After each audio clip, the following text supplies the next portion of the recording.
Lehenengo eta bain eskerrak eman aizkiot, bai Leno Besozar elkarteari eta Oaine Mintzolari, aukera eman digutelako ikerketa oso interesgarri bat iteko, hemen aurkezteko ere bai, ez? Hau da, Donostiko mapan, Donostiko autobusetako 17. lineak egiten duen bidea. Hau zen, urte askotan nire Donostiko ezurdura. Hemen nire Donostiaren mapa hori zen. Zergatik kontatzen dizuet hori? Bide hortan zeuden adibidez Rex Zinema, Antxo Jakitunaren hiribidean. Hor nik ikusi nun zergatik Panpox amarekin, eta ikusi nun El Imperio Kontrataka aitarekin. Hemen Darth Vaderak esaten dio Luke Skywalkerri bere gana etortzeko, esaten dio, ni naiz zure aita. Rex Zinema zion espezializatuta famili barruko arazotan. Petit Casino, hemen saiatu nintzen ikusten aitak eraman nindulako La Vida de Brian ikustea, baina ez ziaten sartzen utzi, txikian nitzalako. Astorian ikusi nun, Aitona Emonen etxeako bidean zeon, eta ikusi nun karteldegian Sexo, Mentiras y Cintas de Vídeo, eta banekin adinagatik ez ziatela sartzen utziko, gero adina izan unean ikusi nun, da ni uste merezi dula ikustea. Saboien Momo ikusi nun, hau edia griseko gizonak, hauek zigarro erreala denbora bukatzen zaiez, metafora polita da nola denbora badi joan. Hau da Amaia, Tras el Corazón Verde, hau da Ilunbe, Boys Don't Cry, hau Bretxa, Origen, hau Miramar, nik hemen ikusi nun itxasoko animali buruzko dokumental bat garaian Kriston beldurra mantziana. Zer daukate zine hauek guztiek, ze partekatzen dute zine hauek guztiek? Batetik nire eziketa sentimentalean beraien ekarpentsoa intzutela, baina badaukate beste gauza bat, ez dana gauza personal bat, eta da guztiak desagertu ziala. Ez dira existitzen zine horiek guztiak, ez? Eta, Blade Runnerreko irudi baten, irudi bat hau, eta hor zaten du, ez? Gauza horiek guztiak galduko dira denboran malkoak euritan bezala, ez? Hori da, ez? Desagertu egingo dira.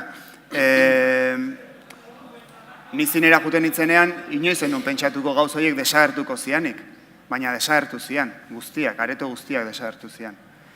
Eta ez da gauza raroa, guk joeraz, ez dakit, hobeto bizitzeko, edo joera dugu pentsatzeko gauzak ez diala desagertzen, badakigu desagertzen diala, baina joera hori daukagu, ez? Eta egia esan, bizi dugun mundu hontan, gaur egun, kontzientzia hori, argi-gorri hori piztuta edukitzea interesgarria da, zientzilariek diotenez, momentu honetan sartuta gaude 6. desagertzea hundian. 6. desagertzea hundi horretan, desagertuko dira gaur egun dauden animali espezieen erdia edo gehiago, urrengo hamarkadetan. Baina ez bakarrik animaliak, gure mundu honetan desagertuko dira kulturak, hizkuntzak, esaten dutenez, posible da 2100. urterako desagertzea gaur egun existitzen diran hizkuntzen 50% edo gehiago. Pentsatzen dut ezagutuko duzuela poema hau, Ruperrek kantatzen duena, bukara irakurriko dizuet. Zer geratuko da gerorako, leku izenak agian ez besterik, Ursuaia, Itxasu, Irulegi, Ausuruk eta Txoko Maitia. Jendeak misterio aire batekin ahoskatuko ditu leku izenok. Oso polita da eta oso abesti polita. Ez gaitezen apokaliptiko jarri oraindik, eta gaina arrazoia dauzkagu apokaliptiko jartzeko eta ez jartzeko, ez? Horri irudietan ikuste dituzuten personak eta lekuak eta ez dakit zenbateino ezautuko dituzuten danak, baina pentsatzen entzungo dezutela noizbait, nola kulturak leku handirik ez daukala gure bizitzetan. Esango nuke ez dala oso baieztapen zehatza. Kultura sartzen da gure bizitzetan zirrikitu guztietatik. Eta baldintzatzen du gure bizitza, pentsa ezin dugun, imaginatzen ez dugun moduetan, ez? Ez dakit, adibide txiki bat jartzeatik, jendea maite degunera, zenbateino baldintzatzen du ikusten dugun kultur sorkuntzak. Jendea maitatzeko edo erakartzen gaitun jendea. Horre, kultur sorkuntzak zenbateino baldintzatzen du hori. Asko, ez da? Beste kontua da, euskal kulturak ze leku daukan.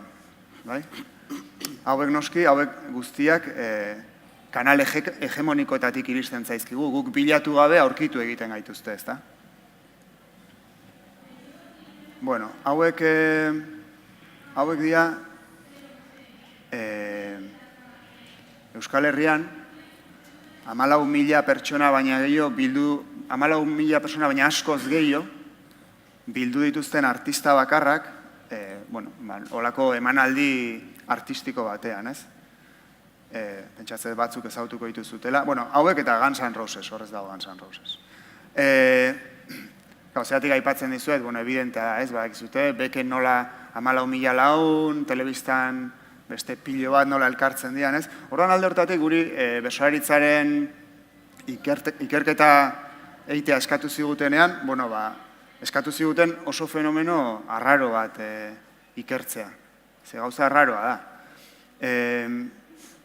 Gainea, 14.000 laun horiek beken elkartzen dianak, kontuan hartu behar da, adibidez, txapelketa nagusiko urte batean, diala, berso saioak ikustea dijoan publikoaren 110 baina pixkat gehiago. Eta hori oso arraroa, ze beken pentsatu zazue, jendea elkartzen dela egun osoz, akapela entzutea 8 laun, ez dakit, hori ez da leku askotan gertatzen, hola errimatu, metrikadun, improvisatutako kantu batek, hori ez da oso arrunta, ez? Eta orduan, guretzako ikertzaile bezala oso interesgarria zen, nola da posible hori gertatzea? Erantzun errexak badaude, baina ez dira, gurizte izkigun erantzun errexoiek hain onak iruditzen edo, ez? Eta, gainea beste datu batzuk bilduta, ikus dezakegu nola bersolaritza, hor dako zute guztietan azkena, egia da, erderaz egiten diren, gaztelaniaz eta frantsesez Euskal Herrian egiten diren kultur sorkuntzetatik, kopuruak horiek oso gainetik daude, musikan ez hainbeste, baina beste guztietan bai, baina euskeraz egiten diren kultur sorkuntza kontuei, zenbakiei erreparatuta, ikus dezakegu, bersolaritza besteen parean daola. Eta hori oso gauza arraroa da. Oso gauza arraroa da. Eta, gure egitekoa ikertzaile bezala zen, saiatzea erantzun bat ematen horri zergatik. Zergatik lortzen dute, ez bakarrik bek betetzea, baizik, zergatik lortzen dute hainbeste jende erakartzea, holako kultur sorkuntza batekin. Gero gaina datu gehiago ere bildu ditugu, hauek Xenpelar dokumentazio zentrokoa dira, 80ko hamarkadatik ona, bersolari kopurua 3koiztu eginda. Berso saio kopurua 4koiztu eginda. Datu hauek igual zailagoa interpretatzen, 70 eta 80ko datuak falta zaizkigulako, baina momentu honetan hitz egiten zen 80ko hamarkada nola bazegoen boom bat, ez da? Oain esan dezakegu, bigarren boom batean dagoela bersolaritza, eta seguraski, inoiz baina jarraitzaile gehiago dituela. Zergatik? Guk hainbat faktore identifikatu ditugu, uste dugu balio dutela gauza batzuk esplikatzeko, denbora kontuengatik gauza batzuk bakarrikan aipatuko ditut. Eta edozein eratara, nik uste erantzun nagusia dela proiektu soziokulturala. Zergatik dago bersolaritza dagoen bezala. Eta nik uste erantzun nagusia dela proiektu soziokulturala. Kultur sorkuntza jakin bat kanal hegemonikoetan ez da bilenean, ikusezina da, txikia da, oso zaila du kanal hegemonikoetan, espazio hegemonikoetan sartzea. Eta orduan proiektu soziokulturak ze albidetzen du? Albidetzen du zure espazioak sortzea. Eta hori da proiektu soziokulturala funtsean. Talde bat elkartzea, espazio berri batzuk sortzeko, espazio horietan garatu dadin eta hazi dadin kultura adierazpide bat, ez? Bersolaritza kasu honetan. Eta hori da garrantzitsuena. Sortzaile honak, badaude beste kultur adierazpide batzutan, baina baina sortzaile honek bakarrik, sortzaile honak derrigorrezkoa dira, ze azkenean dira su hori pizten dutenak, baina hori bakarrik ez da nahikoa. Eta gero dago beste kontu bat, eta proiektu soziokultural bat izan dezakezu oso ona, baina, proiektu soziokultural hori gauzatu egin behar da, eta zeinek gauzatuko, hemen Euskal Herrian gizarte mugimendu forma hartzen du bertsolaritzak, eta horrek jartzen du martxan proiektu soziokulturala. Zergatik? Gizarte mugimendu hori osatzen doan garaian, hemen Euskal Herrian sortzen ari da sistema politiko berri bat, sistema soziokultural berri bat, hor daude alderdi batzuk, badaude gizarte mugimendu batzuk, badaude erakunde publiko batzuk, baina horien guztien lehentasunen artean ez dago euskerazko kultur sorkuntza. Eta orduan, zerbait aurreatean nahi badezu, kasu honetan, bertsolaritzak hartzen duen erabakia da, gizarte mugimendu bihurtzea. Eta horrek ateratzen du aurrera, eta horrek azaltzen du seguraski, hori da beste gauza batzuk ere badaude, baina seguraski erantzunaren zati garrantzitsuena hori da, ez? Sortzaile horiek dauzkagu, sua pizten badakiten horiek, baina gizarte mugimendu badaukagu, proiektu soziokulturala martxan jartzen duena, ez da? Tomati arraro egingo zaio, ez igual, gizarte mugimendu buruz hitz egiten nahi geran, hemen Euskal Herrian, gizarte mugimendu ezaguna izan zen intsumisioa, ez dakit, munduan zehar ere, feminismoa, gerraren kontrako mugimendua, ekologismoa, eta igual tomati arraro egingo zaio, bertsolaritzak gizarte mugimendu bezala definitzea, ez da? Hau da Rosa Parks. Baina egia esan oso erresa da bertsolaritzak gizarte mugimendu bezala definitzea, ze ezaugarri guztiak betetzen ditu.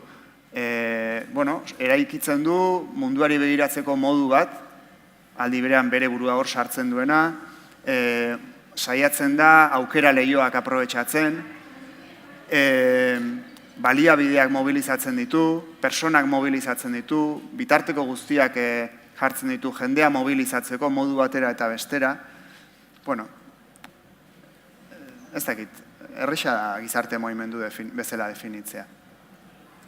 Eta gero gainera bada hor, lehen tugen da gizarte mugimenduak aztertu zituen ikertzaile bat, eta berak esaten zuen, kotoiaren froga edo zala, ea jende talde horrek bere burua antolatu zuenean, ea lortu zuen bere existentziaren baldintzak edo eraldatzea bere bizimaila edo bere egoera hobetzeko, ez? Bertsolaritzaren kasuan errex erantzun dezakegu baietz. Nolabait maila kolektiboan bere egoeraren ardura hartu du, bere baldintzak eraldatu egin ditu, eta neurri batean bere buruaren jabe bihurtu da, ezta? Eta horri esker hobetu egin ditu gauzak. Alde horretatik errexa da esatea gizarte mugimendua dela, ez? Dena den, gizarte mugimendu horrek eta proiektu soziokultural horrek ze zutabe ditu, ze helburu ditu, nola, ze bitarteko erabiltzen ditu berei proiektu soziokulturala martxan jartzeko, ez?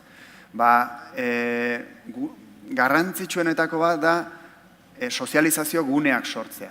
Bertsolaritzak lehenago gizarte mugimendu etzenean bazituen bertso saioak, eta bazian sozializazio gune garrantzitsuak, baina gizarte mugimendu bihurtzearekin, bertso saioak aldatu ere egiten dira, eta seguraski sozializazio gune bihurtzeko eraginkorrago ere bihurtzen dira, adibidez,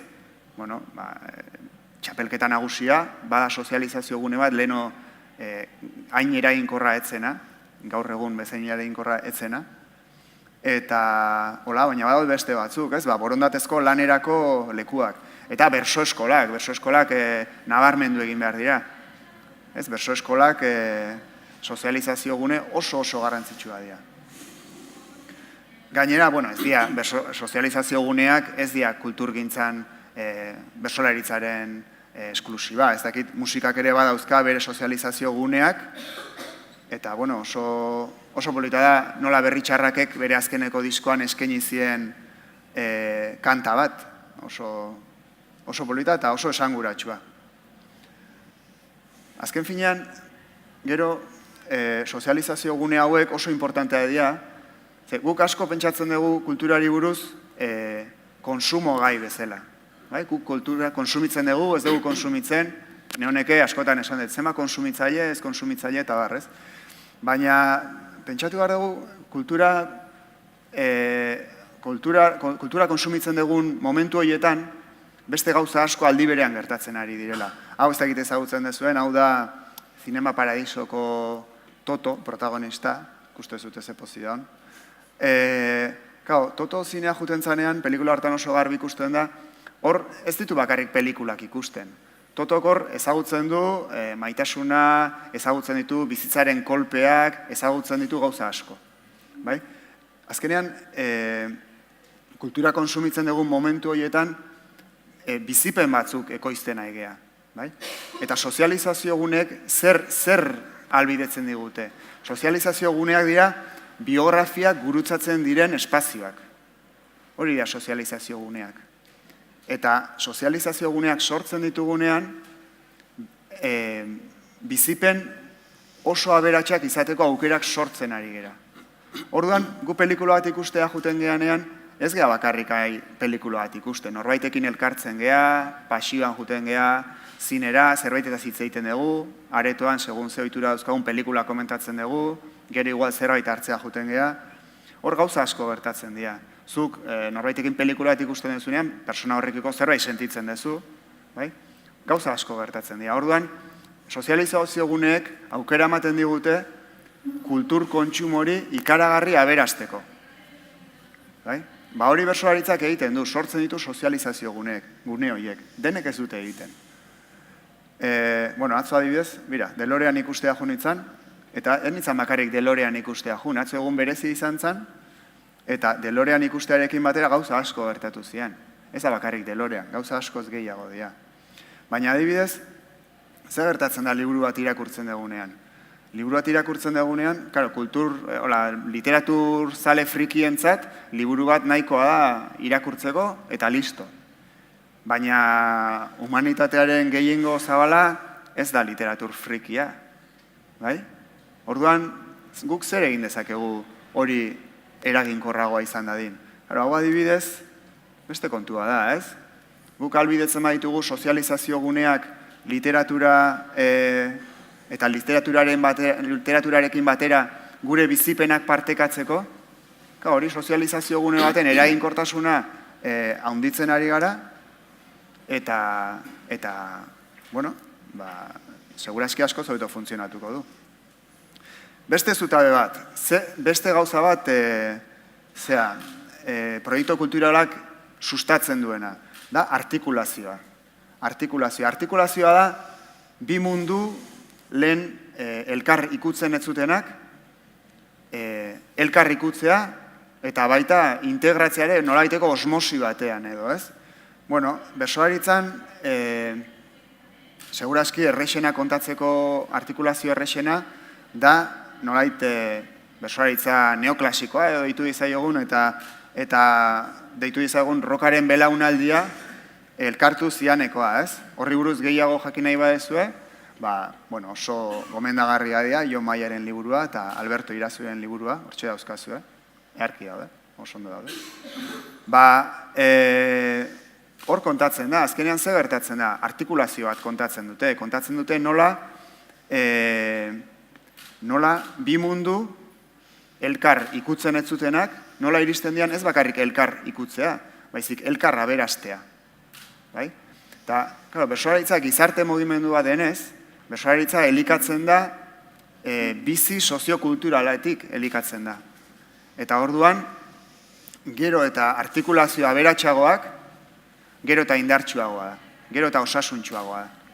Eta honek ze albidetzen du, adibidez, rokaren belaunaldia eta deidizaigun bersolaritza neoklasikoa elkartzea, horren ondorioa da, orain bat pauso daude, baina azken pausoa, bersolaritza aberastu egingo da. Eta hau da, artikulazioa bersolaritzan gertatu dana, egin dana, eta badakigu emaitzak zeintzu diran, hemen dauzkagu, ez? Gaur egun, gertatzen ari den artikulazio garrantzitsuena, segurazki, emakumearen posizioa bersolaritzan, feminismoa, horri lotutako artikulazioa da. Segurazki, horri gertatzen zaionaren araberakoa izango da bertsolaritzaren etorkizuneko hurbil edo ertaineko osasuna. Publikoaren baitan gauza asko gertatu dira, ezta? Bertsolaritzaren publikoaren baitan gauza asko aldatu dira, eta, batzuk aipatuko dizkizuet, gure ikerketan garbi agertu diran gauza batzuk. Bertsolaritzak lortu du gauza bat, nahiko zaila dana, eta da, batetik hori, jendeak lotzen du bertsolaritza ondo pasatzearekin, baina ez da ondo pasatzea bakarrik. Bertsolaritzan lortu dute uztartzea batetik, nolaiteko erakargarritasun bat, ondo pasatzearena, eta hori ez. Baina gero aldi berean bada, adierazpide, kultur garaikidearen adierazpideen parametroetan dabilen gauza bat, eta aldi berean, nolaiteko, irizpide etiko batzuk ero jarraitzen dituna, ez? Hori uztartzea ez da erresa, bai? Etiko politiko, ez dakit politiko modu zabalean ulertuta, bai? Publikoak bere aldaketa horiekin, momentu honetan, ze baloratzen du gehien bertsolaritzan? Baloratzen du umorea, hunkitzeko gaitasuna, irudimena, egia da batzuk, eztabaida batzutan atera da, ez? Abiadura eta euskera maila, publikoak ez du hori baloratzen gehien bat. Gehien bat baloratzen ditu umorea, hunkitzeko gaitasuna, irudimena. Publikoari hori gustatzen zaio batez ere. Publikoan aldaketa handiena segurazki hau da, ez? Emakumezkoen kopurua gutxinez erdia da, eta eremu batzuetan erdia baina gehiago da emakumezkoen kopurua. Adinez, azken hamarkadetan bezala oso anitza izaten segitzen du.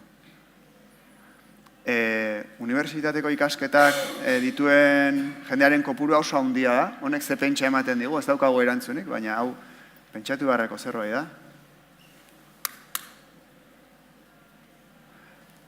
Politikoki, parametro politikoetan, ezker moderaturantz jotzen du, independentismo eta abertzaletasunerantz, baina aldi berean bestelako joerak ere presente daude, eta oso presente. Badago ezker muturra, badago zentro eskuina, badago ez abertzalea, badago ez independentista. Bada oso kopuru handia eta esanguratsua, nolabait bertsolaritzaren baitan dabilen jendea eta euskararen hizkuntz komunitatearen nukleoan dagoen jendea. Bestelakoak ere asko dira, baina nukleo honetan dagoen jendeare gehiengo oso zabala da. Eta gero, hau berriro proiektu soziokulturalen garrantzia nabarmentzeko, jendean noiz eta nola bersozaletzen da. Jende asko bersozaletzen da bere inguru hurbilean, familian, bere gertukoekin. Baina jende asko beste nonbait, beste nolabait bersozaletzen da. Proiektu soziokulturalik ez badaukazu, sozializazio gune horiek ez badauzkazu, aztu beste horietaz. Ez dia zaletuko. Eta gero, hau elkarrizketa, hainbat elkarrizketa egin ditugu ikerketarako, eta elkarrizketa batean, batek esaten zuen, gaur egun gero eta gehiago zela fiatzeko etzan publikoa, ez? Hasieran batez ere txapelketetara gerturatzen hasi izan publiko hori, ez? Fiatzeko etzana. Gure ikerketan nabarmena da, bertsolaritzan gehiengo zabala dela ez fiatzekoa dan publikoa. Horrek ze esan nahi du? Bertsolaritza gustatzen zaiola, seguraski asko gustatzen zaiola, gustoa joten dela bertsosaiak entzutea, baina ez dula hori bakarrik iten bere bizitzan. Gustatuko zaio zinea, o gustatuko zaizkio bideojokuak, edo gustatuko zaio musika, edo auskalo ze gustatuko zaion. Baina ez dela, bere bizitza kulturala ez du bertsolaritzak monopolizatzen. Hori da publikoa. Gero egia da, badagoela publikoaren zati handi bat oso bersozalea dana, eta horrek garrantzia handia dauka bertsolaritzarentzako. Baina da gutxiengo bat. Oso beharrezkoa dan gutxiengo bat, baina gutxiengo bat. Azkenean, esan dezakegu nolabait, bertsolaritza pixkanaka kontinente batzu balia bezala, eta banatzen nahi dian kontinenteak balia bezala, ez? Eta tarteka, kontinente horiek elkartzen diala gramisariak banatzeko, ezta? Bueno, Grammy sariena, hau, tekite zautzen dezuen, Grammy sarien bidez. Grammy sariak ezin dira gutxietxi, ezta? Bueno, bukatze aldera, hau edia, artikulazioei buruz hitz egin dut, eta nola ze garrantzitsua dian artikulazioak, ezta? Bueno, eta aipatu dizuet, nola emakumearen posizioa bersolaritzaren baitan, feminismoa. Bueno, hemen datu hauetan ikus dezakegu nola nerabezarora arte neskak eta mutilak kopuruz antzekoa dira. Baina ez bakarrik partaidetza aldetik, merito aldetik bai, irabazten dute neskek eta mutilek berdintxu.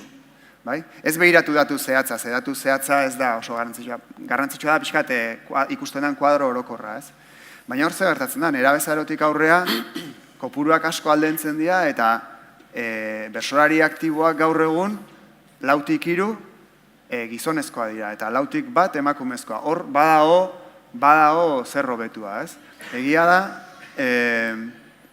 Egia da hor bilakaera bat gertatu dela eta segurazki zerikusi oso handia du proiektu soziokulturalaren ekarpenak, ia 0 izatetik bai emakumeen presentzia eta partaidetza asko handitu da, baina egia da azkeneko urtetan, segurazki pixkat kopuruz, oaingoz behintzat itxuraz, estankatua bezala dagoela, ez? Eta gaina kontua ez da bakarrik kuantitatiboa, kualitatiboa ere bada, ez?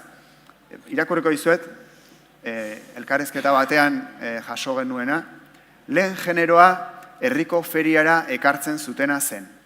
Orain dela 30 urte, minifaldarekin etzenuen inor imaginatzen. Oraindik ere nire adineko eta goragoko belarrientzat gogorra da ahots femenino batek kantatutako bertsoa baloratzea. Aldiz, ahots sendoarekin kantatutako inork ez du zalantzan jartzen.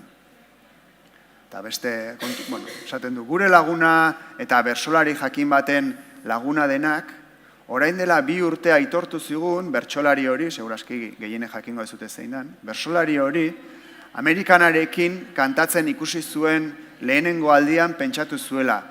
Honek ez dik bat ere kantatuko. Mariko ipinta zaukak.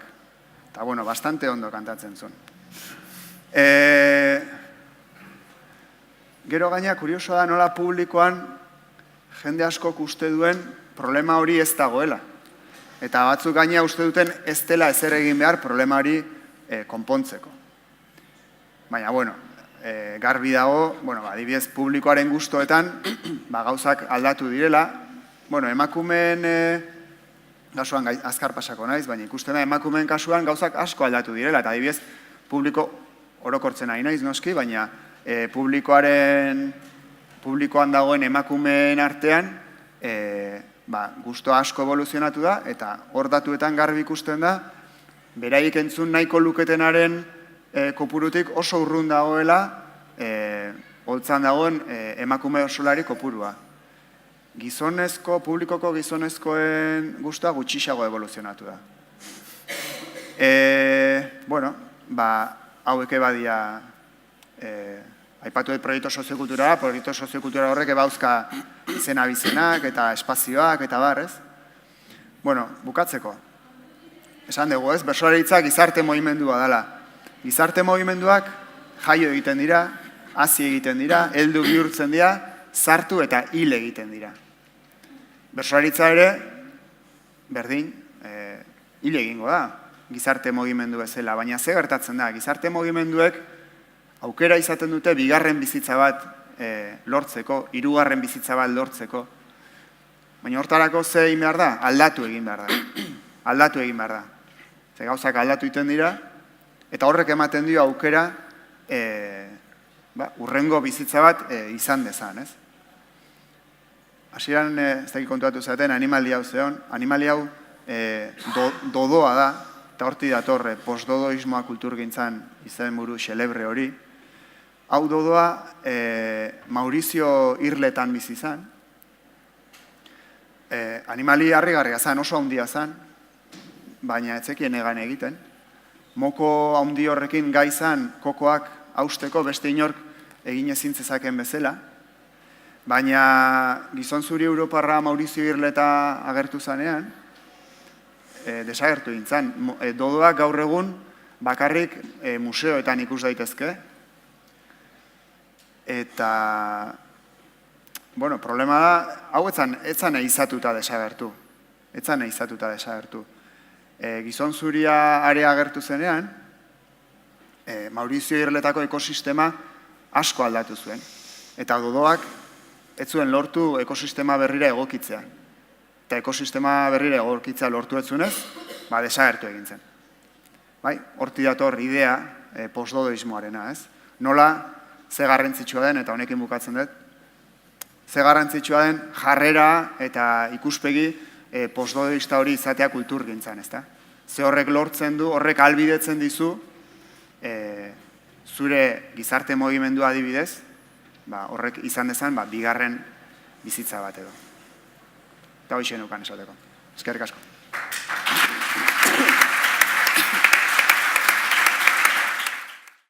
Ikerketa mardula da eta askorako ematen du. Jungo gea, igual azpimarratzen ja aipatu diren idei batzuk eta baita ere buelta bat ematen edo hori izango litzateke helburua solasaldian zehar. Eta hasteko nahiko nuke eskatu bakoitzari, zuetako bakoitzari ikerketaren hasieran, okerez banago sarreran edo aipatzen da, helburu bat dela ebidentziak jartzea mahai gainean, ikustarazteko, gaur egun bertsolaritzan ze egoeran dagoen nolabait, ebidentziak bildu eta diagnostiko bat osatu. Ez dakit diagnostiko edo ebidentzia horietatik bat aukeratzekotan zein aukeratuko zenukete zer elementu askoren artean, zen hori gai asko agertzen dira, baina bat izan daiteke azpimarragarria edo zuen ustez. Egun hone, nan hori. Ez dakit gauza asko dira, baina nola beste bi badauden eta beste bi aukeratuko dituzten, nik aukeratuko nuke igual, bertsolaritzak eta bertsogintzak gaurkotzea lortu badu eta indarrez gaurkotzea lortu badu, proiektu soziokultural batekin gizarte mugimendu forma bere buruari ematen asmatu izan dela horren gakoa, ez da, ze gainera bada zehozer bagenekiena, baina gizarte mugimendu berbak, azterketa soziologiko honek eta horren interpretazioak edo horren irakurketak ekarri du, eta uste dut horrekin nahiko komodo gaudela denok. Eta hau esan da beste bi aipatuko dituzte, Beñatek eta Maialenek. Bai, egun ondan hoi. Ni ere ados gizarte mugimenduaren ideia hori da, batetik azpimarratu beharko genukena, edo behintzak guri lanketarako bide bat eman diguna, eta beste ideia bat izan daiteke dibertsifikazioaren ideia. Berak, Arkaitzek aipatzen zuen, bigarren boom batean dagoela bertsolaritza gaur egun, eta bigarren boom hori ez dela hainbeste saio ikaragarri jendetsuak egiten dialako, edo bertsolaritza iristen dalako urtero milaka pertsona elkartzen dian espazioak sortzera, baizik eta kontrakoa. Ari gerala, igual, formatu txikiagoa daukaten saio gehiago egiten, eta formatu txikiagoko saioak egiteak esan nahi duna da, publiko mota desberdinak elkartzen diran saioak, eta neurri baten mundu ikuskera batzutan edo espezializatuta egon daitezken saioak diala, gero eta gehiago egiten direnak. Nik uste, azteko, askoz hazkuntza eredu sanoagoa dela hori, inguru bakoitzak bere saioak eta pixka bere bertsokerak eta bere erreferentzia propioak edukitzea, eta etorkizunerako nik uste, batetik sorkuntzarako bertsolariarentzat oso panorama interesantea erakusten digula honek, bertsolari bakoitzak aukera eukiko dulako bere bertsokera pixkat aurrerago eramateko, muturrekoagoak izan daitezkeen proposamenak egiteko, eta pixkat panorama hortara egokitzen joateko. Eta gizarte mugimendu ikuspegitik, eta ja bertsozale elkarte ikuspegitik, batetik erronka bat dau, ikuspegi hauek gure ganatzen, edo mugimenduan txertatzen asmatu beharko dugulako era sano baten, baina aldi berean, uste mugimenduari beste bizitasun bat eta beste aberastasun bat ematen diola. Egun honik ere, denon artean marrazten egean kontestu honen baitan, eta azterketa soziologikoaren atal nik uste garrantzitsu, esanguratsu eta apunte azpimarragarrietako bat da, zuek artikulazioa edo deitu diozuena, eta hitz xeagotan edo, batez ere emakumeen sarrera berso munduan, eta horrek ekarri duen eta ekarriko duen artikulazio edo garapen berri hori, ez da? Nik uste azterketa soziologikoak ikustarazten duela edo berak errokaren belaunaldi bezala izendatu duen belaunaldi hartan 80. hamarkada bueltan gertatu zen iraultza txikia, guk hemen gaudenotako batzuk bizitzeko suerte izan genuena, eta bertsolaritza asko aldarazi, zabalarazi eta zuen iraultza horren pareko zerbait edo gertatzen ari ote den gaur egun, eta emakumeen presentzia da hortan ardatz berria edo berrietako bat, ez da?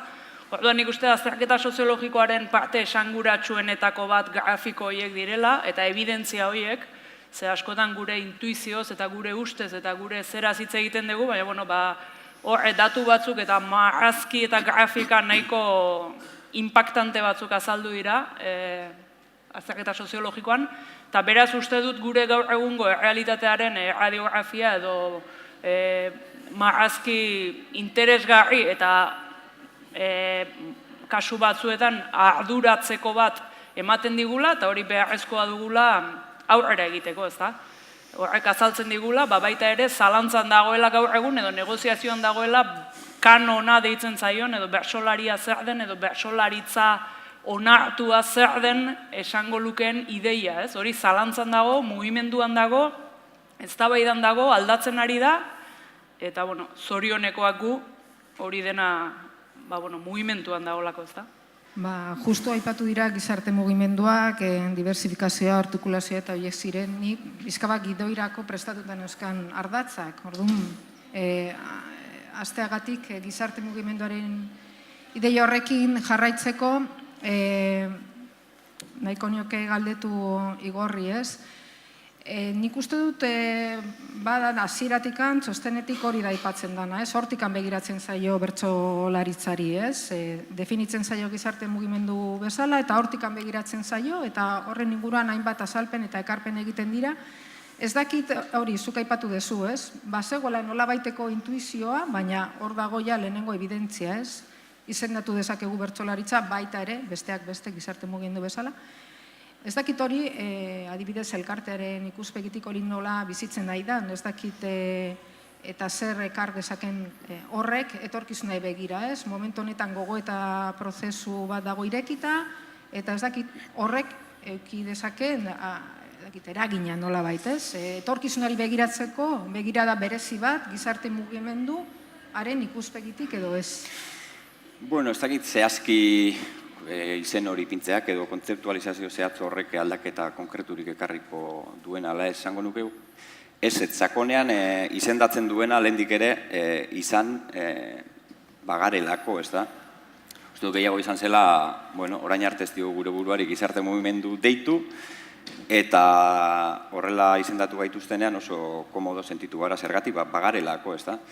Besteak beste, zeuk esan duzu sarreran, hau hirugarren azterketa soziologikoa da, hirugarrenez oinarrituko gara evidentziatan, datuetan eta errealitatearen ezagutzan, beste 10-12 urtetarako gure proiektu soziokultural hori berritzeko, helburu berria jartzeko, sozializazio guneak birplanteatzeko, artikulazio berriei bidea egiteko eta abarretarako, ez da? Eta hori egin izan dugu evidentziatan oinarrituta, eta ondoren hori gogoeta zabalagoan eta elkarte mailako gogoetan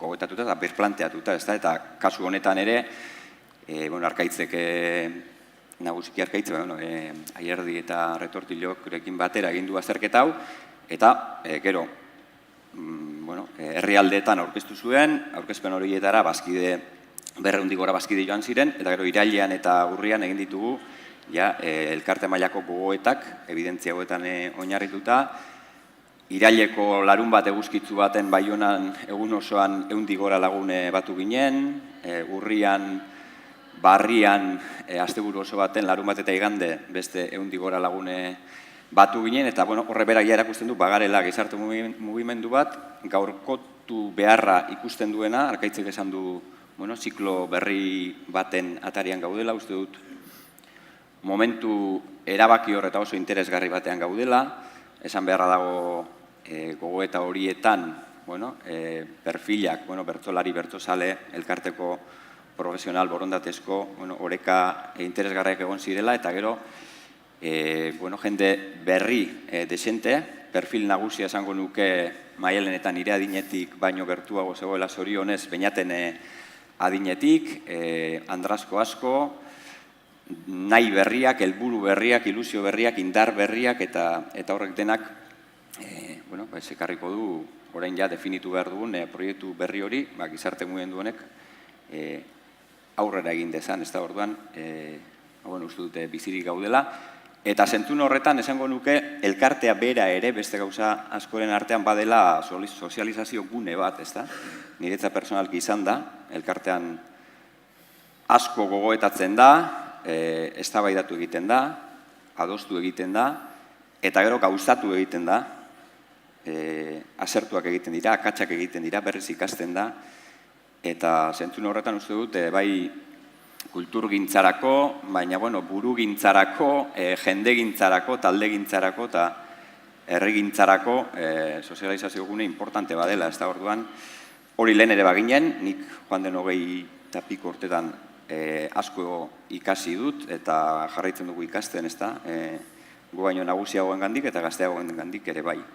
Hori dena esan da, hoxe, esaten digutenean gero gizarte mugimendua garela, esaten dugu, noski. Ados, mugimendu bezala badu berezitasun bat, ez dela munduan bakarra, baina erdigunean jartzen duela proiektu soziokultural bat. Eta kasu honetan arte mota bat dago nolabait erdigunean, eta nik uste dut ikerketan agertzen da idei bat niri behintzat oso interesgarria iruditzen zaidana da, nolabait mugimenduaren helburua da testuinguru sozialean gertatu behar diren aldaketak nolabait bultzatzea, bere proiektu soziokulturala bizi alizateko, ez? Orduan, hor badago nolabait esateko, ez dakita borroka ez, baina hor badago aldaketarako grina, ez? Horren baitan proiektua bizirik jarraituko du, ez? Eta orduan, Maialeni galdetu nahiko niokea, momentu honetan baldintza sozial horiek, edo baldintza sozial horietatik ze elementu egon daitezke aldeago eta zeintzuk kontrago, ez? Beharrezkoa diren aldaketa horiek gertatu behar dira, nolabait, proiektu bezala jarraitzeko bizirik, bertsolaritza eta testuinguru soziala modu zabalean ulertuta, zein elementu daude alde eta zeintzuk egon daitezke kontra. Ez da galdera, gaixa. Bote prontoan edo lehenengo bururatzen zaidana eta ezinbesteko lotura dana da, bertsolaritzaren proiektua egongo da eta dago estuki lotua gure hizkuntzaren egoerarekin, ez da? Orduan, ambivalentzia hori badauka bertsoak, ez da? Behar bada beste kultur sorkuntza jardun batzuekin bereizten duena, alegia gure jarduna artistiko bat izanik ere, edo sormen jardun bat izanik ere, beti badago gure gizarte mugimendu eta sortzaileen artean funtzio bat edo gure aletxoa jartzen aritzeko kontzientzia ere. Aletxoa esan nahi dut artistikotik harago, gure herrigintzan, gure Euskal Herrian, gure hizkuntzaren kontestuan ale bat jartzen aritzeko kontzientzia hori badago. Horregatik txapelketa ez da bertsolaririk onena aukeratzeko plaza, edo hortarako bakarrik, horregatik saioak jardun artistikoa zaratago badaukate kontestu bat, badaukate sozializazio bat, badaukate jendarte bat, badaukate balore multzo bat, ez dagoena definitua, baina gure etikaren barruan dagona, eta uste dut hori baduela berezia bertsolaritzak, ez da? Estuki lotua dagoela beste funtzio batzuekin. Funtzio beti ere komila artean, ze ez dut esan nahi misiolaria garenik, edo ez dut esan nahi ezagizen mezu zabaltzen gabiltzanik, baina baldintza soziokultural horien baitan gertatzen da gure jarduna eta hasteko euskararen egoerarekin estuki lotua dago. Eta batez ere, eta hau ere azpimarratu behar dugula uste dut, bertsolaritza Euskal Herriko lurralde guztietan gertatzen da, eta Euskal Herriko lurraldeetan euskararen egoera oso desberdina da batean eta bestean. Eta ez da gauza bera Baigorrinari, edo Gasteizenari, edo Donostianari. Orduan, baina beti ere hizkuntzaren egoera hori estuki lotuta, ezta? Eta horrez gain ja egongo lirateke beste baldintza batzuk, ezagik, sozialak, politikoak, egoerari, momentu gizarte momentuari dagozkionak, ezagik, bertsolaria eraman dezaketenak gehiago gai batzuetara, edo implikazio batzuetara, edo behar bada mezu batzuk zabaldu nahi izatera, baina hori bertsolariaren alegin artistiko eta oso eskala txikikoa ere bada, ezta? Orduan, nik kultur egitura eta hizkuntzaren egoera jarriko nuke gure lurraren baldintza eraginkorren bezala. Beñazi, galdetuko nioke, pixka bat hori, leheno aipatu da, ez? Ja beste belaunaldi batekoa edo, eta zurekin batera beste batzuk gazteagoak ere bildu dira esate baterako gogo eta prozesu horretan. Eta kontuan hartuta gizarte mugimenduaren idei hori, jakin badakigu, bertsolaritzak gizarte mugimendu bezala eratzen hasi zenean, orain dela ja hamarkada batzuk, garai hartan zuden mugimendu sozialak edo horren eskema zien pixka bat mugimendu zabalagoak, nahiko handiak, eta gaur egun joera izaten da, igual balio berdinak edo helburu berdinekin, baina antolatzeko modu desberdinak gertatzen nahi dira gizarte mugimenduetan, eta adibidez, feminismoan ere, ez pixka bat taldea txikiagoak, atomizatuagoak, ez dakit gaur egun adibidez gazteak elkartzen ari dienak edo bertsolaritzaren inguruan mugitzen ari dienak, nola konektatzen duten gizarte mugimenduaren idei horrekin, ez? Noraino, da erakargarria, ez? Edo noraino, momentu jakin batzuetan biltzen gara edo proiektu jakin batzuekin, baina gero nahi dugu ere gure autonomia, ez dakit, pixka bat nola gehitzen ari dira belaunaldi berriak edo gazteak gizarte mugimendu horretara. Hasteko, enuke gehiegi gazten izenean nik hitz egin naiz, ja urte batzuk ere betetzen ari gara eta ni baino gazteago batzuk igual arraro behiatuko didate.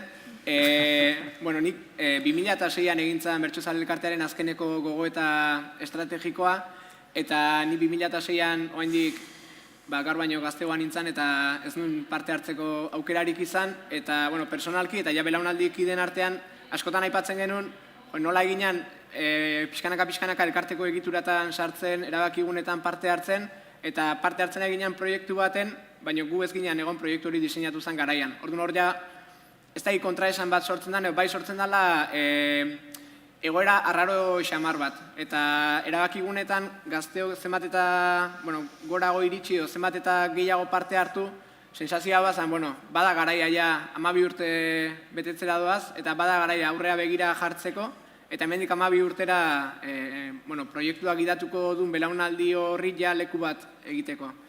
Eta gizartean askotan entzuten da, ez? Gazteak ez daude inun. Ja aspertuan hori entzuten, baina etengabe entzuten den zerbait da, eta ez da egia. Gazteak, egonez gazteak badabiltza, ari dira. Gertatzen dena da, ari dirala, segura asko belaunaldi zarragoek ulertzen ez dituzten leku batzutan, eta ulertzen ez dituzten klabe batzutan, edo igual, oaindik sortu gabe dauden klabe batzutan ere bai. Oaindik klabe horiek igual sortzen ari dira. Eta guretzat erronka handinetako batzan, gogoeta prozesu hontan, 19-20 urtetik hasi eta pixkat, nire ni 30 urtea pasatan nago, tarte hortan dabilen jende horri leku bat egitea, eta nik uste bueno, batetik asko izan diala parte hartu dutenak, eta espero baino gehiago ere izan diala. Ni baino gazteago zialako, bai Baionako larun bat eguzkitsu hortan, eta bai Barriako asteburu hortan, parte hartu genuen 100 pertsona ingurutatik, erdia baino gehiago zian ni baino gazteagoak. Orduan, gazteak hasteko kezkatuta badaude, elkartearen geroarekin, implikatuta ere badaude, eta ja antolaketan parte hartzen nahi dira, zuk esan duzun bezala, segurasko bakoitza bere inguru natural horren barruan eta talde txikiago hoien barruan.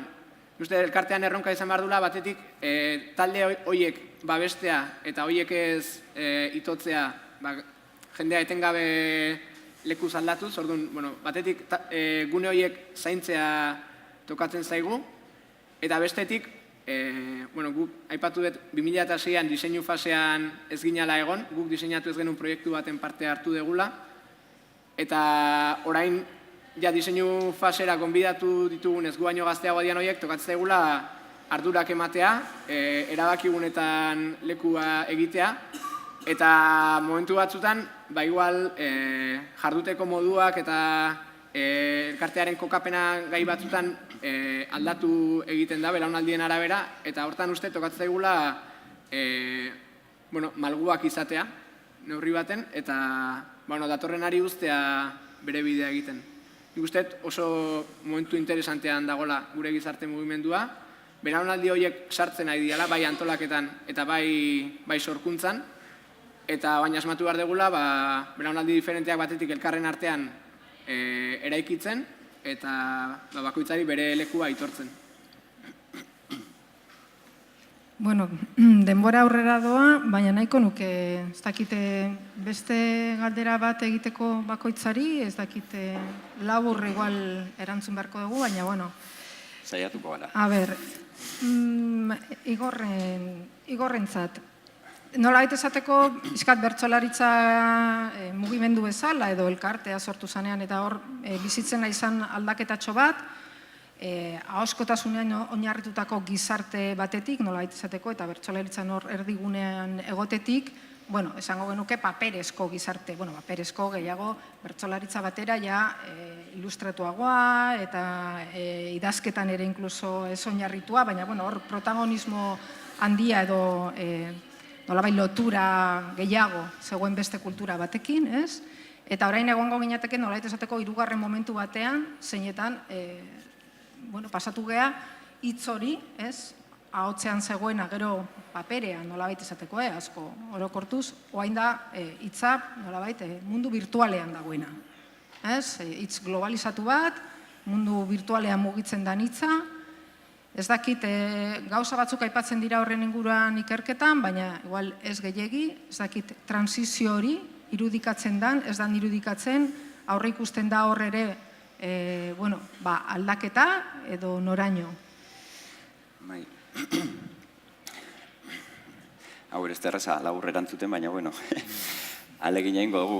Garbi dago, ezakit zabalkunde aldetik eta harrera aldetik ere, oso diversifikazioa aipatu da bertsogintzaren aldetik, baina edapenerako tresnen aldetik eta zalegoak edo zalego posiblek jasotzeko euskaten baliabide eta bertsoa kokatzeko kulturaria ezpide moduan ere daukaten mapa horretan leku berriak topatu beharko ditugula. Horretan hasteko beharko duguna da oso adi eta segurutik egunero berritzen, ez da, esaten da telebistaren hegemoniaren aroa, telebista edapenerako baliabide zentrala edo ardatza izan den aroa bukatu dela, bertsolaritzaren tresna importantea izan da telebista, eta orain beste medio batzutan ja bagabiltza, baina hor adi egon beharko da une oro, ez da?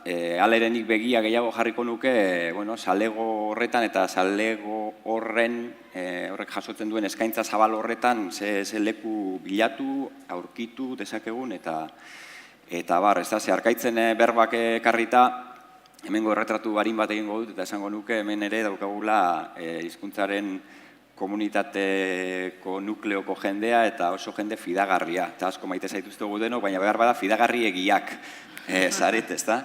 Eta, beste azterketa batzuk ere egon dira urte honetan zehar, ez dakite elkarrena kulturkonsumoari buruz, edo jaurlaritzarena, eta, nik uste dute, bai hemen gaudenok eta hor kanpoan dauden gehienek ere, begia jarri behar dugula asko, esaten da 40.000 garela euskal kultura bizirik mantentzen dugunak, ezta?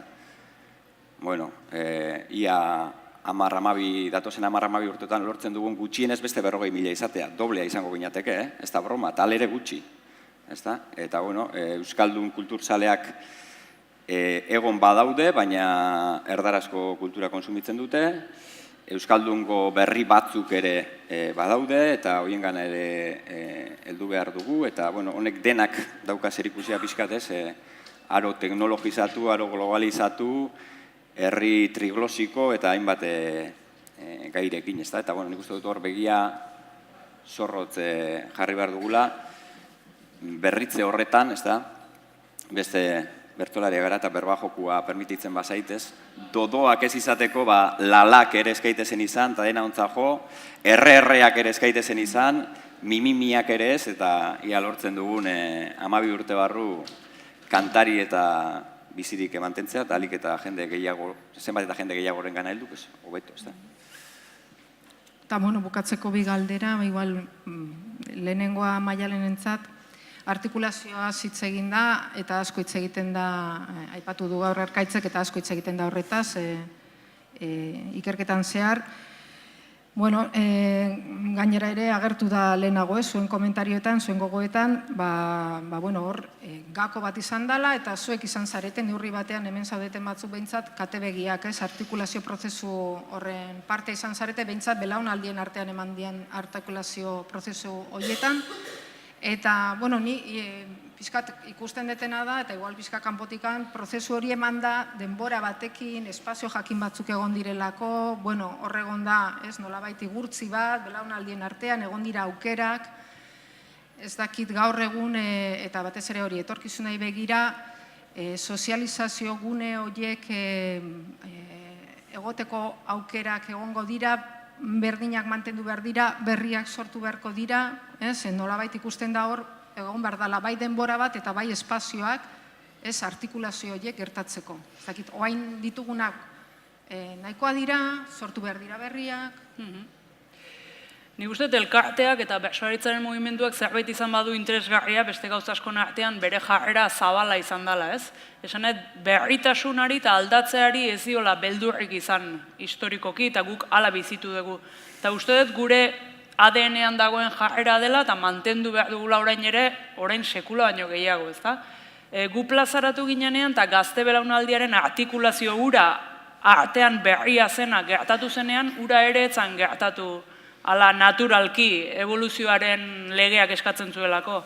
Ez, gertatu zen, jende batek lan egin zuelako, diseinatu egin zuelako, detektatu zuelako egoera, gazte jendearen premia, bultzatu gintuztelako plazara, behar bada garaia baino lehen, nahi baldin bada, egoera behartua komila artean izan zen, ez? Eta behartua ez da beti txarra, ala badirudi ere. Eta, gaur egun ere, ordutik ona gertatu den bezala, nik uste, egoera are anitzagoa eta beraz are zailagoa da, eta beraz are interesgarriagoa, espazioak anitzak desberdinak dira, belaunaldiak ere ez dira bi belaunaldi, jende taldea, jendearen jatorria, jendean nondik datorren jendearen kontestu kulturala ez da bakarra, orduan, izugarri zabaltzen zaigu bertsolaritzaren panorama, ez da? Plaza desberdin, jende mota desberdin, ideologia desberdin, gustu desberdin, edade desberdin, hori dena jakina neurri baten saiatu beharko dugu artikulatzen, bultzatzen, laguntzen, bere gisa sordadin uzten, alegia ez akaparatzen, ez estandarizatzen, ez elkarteratzen dena, baina bai laguntzen, detektatu, bide eman, eta behar denean, behar da egoera behartu, momentu batzuetan ere, erabaki batzuk gure esku elkarte bezala daudenean, nik uste hartu beharko dirala, eta hori izango dela berriz ere gure aurrera bidearen gakotako bat. Bueno, azkenengo galdera, bainatentzat. Bueno, hasieran aipatu dut nahi arte 3 ikerketa soziologikoak egin direla, gutxi gora bera 10 urte oro, ez? Gutxi gora bera. Hamarkada bakoitzan bat, hortxe. Osea, 2028an berriz elkartuko gea hemen, urrengo azterketaren ondorioak entzuteko. Ez dakit, urrengo 10 urte horiei begira, ze evidentzia edo ze ondorio nahiko zenituzkezuk ikusi edo irakurri. Ze idei gakoa. Bueno, ideia asko bota daitezke eta ez dakit danak zerrendatu daitezken. Bueno, bat, nabarmena horra agertu da bertso eskoletako grafiko hori, agertzen dana bertso eskolan dabiltzan mutiletan neskak 16 urte bueltara arte kopuruz ia berdina diala, eta 16 urtetik aurrera badagolako amildegi bat alde batetik 20-25eraino uste jaisten dela plazan ari diren neskain portzentaia, eta 175 era beraz gizonezkoak plazan. Uste hori dela momentu honetan dakagun erronkarik handiena, eta erronka zentzu negatiboan eta zentzu positiboan bietan esaten dut. Alde batetik, Arkaitzek azterketan bertan ere askotan esaten du, justiziazkoa dalako kopuru horiek berdintzea, eta horren irakurketa bat egin beharra daukagulako. Eta beste alde batetik, bidezko izateaz gain, bertsolaritzaren bideragarritasuna bera ere, azterketan bertan aipatzen du, hori ere jokuan dagolako momentu honetan. Alegia, datuetan eta inoiz baino entzule kopuru handiagoa daukagu, inoiz baino bertsolari gehiago gera plazan ari geranak, gero eta saio gehiago daude, baino bertsolaritzaren barruan injustizia hori bizitzeaz gain, emakume bertsolariak ere antolatuta daude beraien artean, sarean ere lanean ari dira, nor bere izena bizenekin aritzeaz gain, emakume bertsolarien saioak sortu dira, saio horietatik proposamen berria datoz, gaitegi aldetik, doinutegitik ere bai, kantatzeko modutan ere bai, holtzan egoteko modutan ere bai. Espaldin badugu asmatzen plazan horri leku sano bat egiten, eta mugimenduan bertan ere espadugu lortzen antolaketa berrikustea pixkat perspektiba horrekin, aberastasun hori galtzeko arriskua nik personalki ikusten dut, eta aldi berean iruditzat lortzen badugu hori ondo txertatzea bai plazan eta bai mugimenduan, irabazteko ikaragarri daukagula, baita gizonezko bertsolariok ere, eta hortaz uste gogo eta pixkatin barko genukela, guretzako ere sortzeko bide eta leku berriak irikitzen dialako, baina bakoitzak hori gure posizioa revisatuz.